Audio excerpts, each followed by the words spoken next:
salut sama gars yi ñu ngi leen nuyu di leen siyaare ñu suivre depuis votre chaîne C5 Info di la wax ne bu dee gan nga ci page mën nga abonné nga activer cloche de notification bi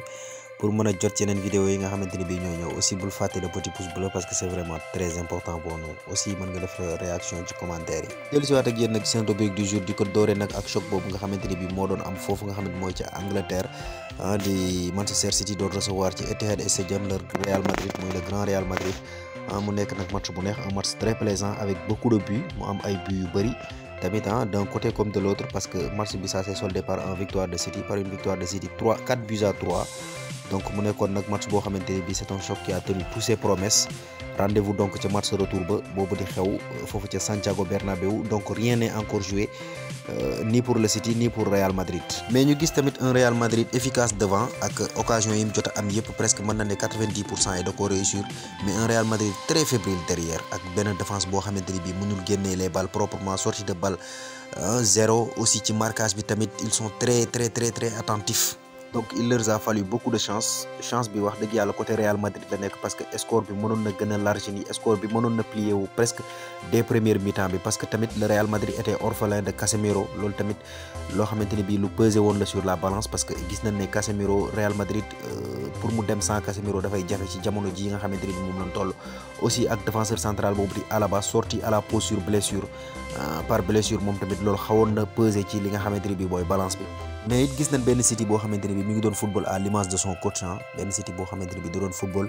comme ni ko Guardiola bëggee tic tac les passes courtes yi ak aussi ci seen sortie de balle yu set wecc ak aussi yóbbu bal bi ba ci kanam facilement jël seen temps yóbbu bal bi ba mu xaw a ba mu yegg ci kaw donc ils ont bien su maîtriser le débat parce qu'ils ont vraiment dominé le match dañoo dominer match bi parce que boo xoolee même ba ci position de balle yi 42 la woon aussi ci tir yi City a tiré 15 fois au but c'est énorme ngay dajeeg Real Madrid tiré 15 fois au but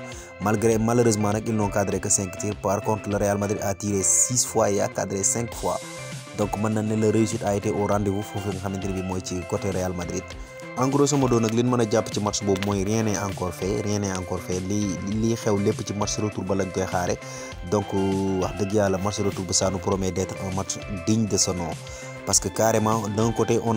dañuy am City boo xamante ni bii day football ci bal bi et puis day saisir opportunité yi mu am yëpp avec un coach boo xamante ni bii tactiquement dafa pare et techniquement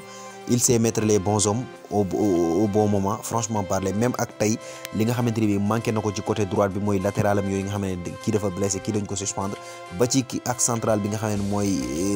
John Stones nga xamante ni bii moo doon suppléer ñooñu moo doon suppléer ñooñu donc même bi blessé ba génn sax il a su carrément maîtriser le débat donc chapeau à kooku di Guardiola mais de l'autre côté aussi yaa ngi am benn Real Madrid boo xamante ni bii il maîtrise les grands matchs il maîtrise les grands moments donc te aussi it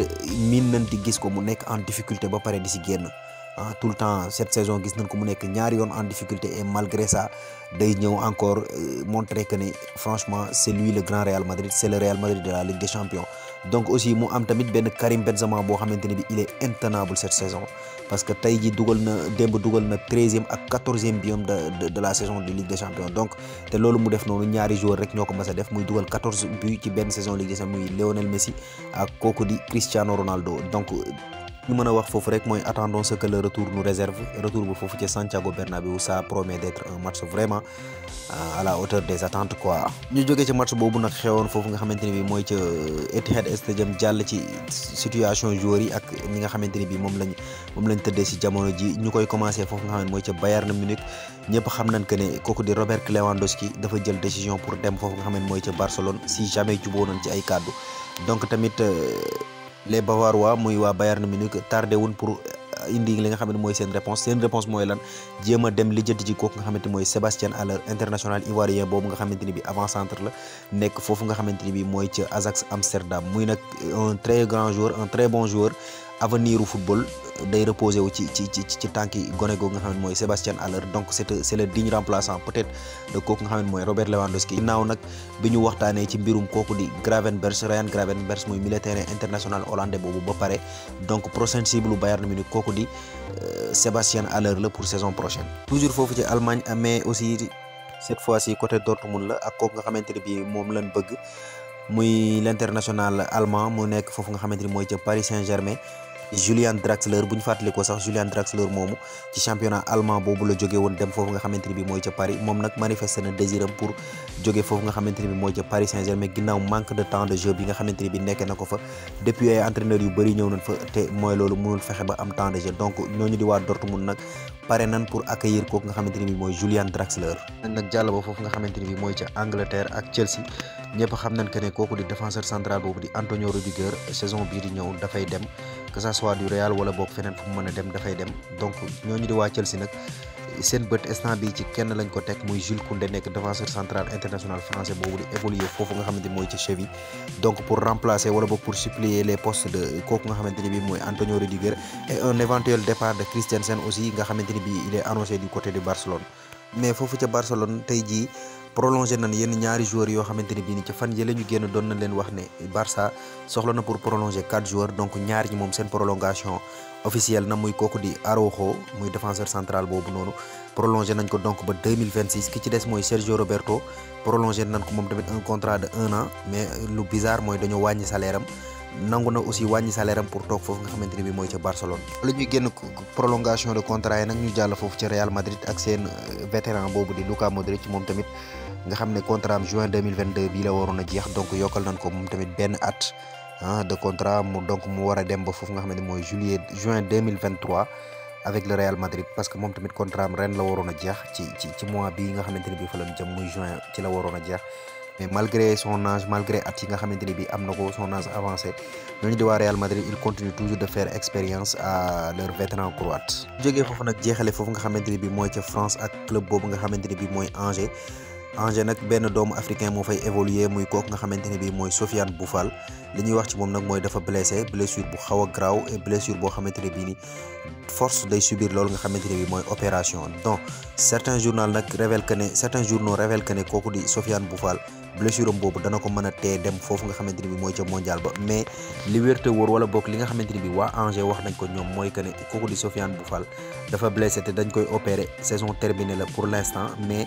rien n'est garanti que ne dana dem ca mondial ba mais aussi war na fa mën a dem tamit parce que carrément opération bi wala boog récupération bi nga xamante ni bi war na ko def war na mën a jeex fii ak mondial bi di ñëw et que d'ici mondial bi donc war na mën a bien portant pour dem foofu nga xamante ni bi mooy ca mondial ba foofu ca Qatar jeexaleeg yéen nag ak choc boobu nga xamante ni bi moo ñuy xaar te war a tàmbali léegi ci kanam muy match boo xamante ni bi mooy opposé kooku di Liverpool de Sadio Mané et de Mohamed Salah les deux guerriers africains ak kooku nga xamante ni bi mooy nag Villarreal de Gérard Moreno en grand forme donc mooy match boo xamante ni match bu neex la nag match bu ñuy xaar attention à Villarreal parce que tamit dafa mel ni Liverpool moo ëpp doole buñ koy xool ci gis-gis mais tamit vu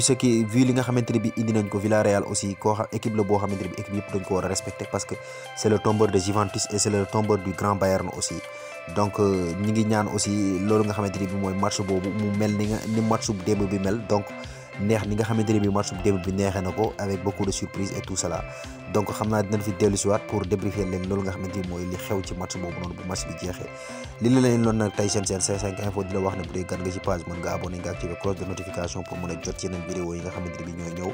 aussi bul fàtte le petit pouce bleu parce que c'est vraiment très important pour nous merci et à très bientôt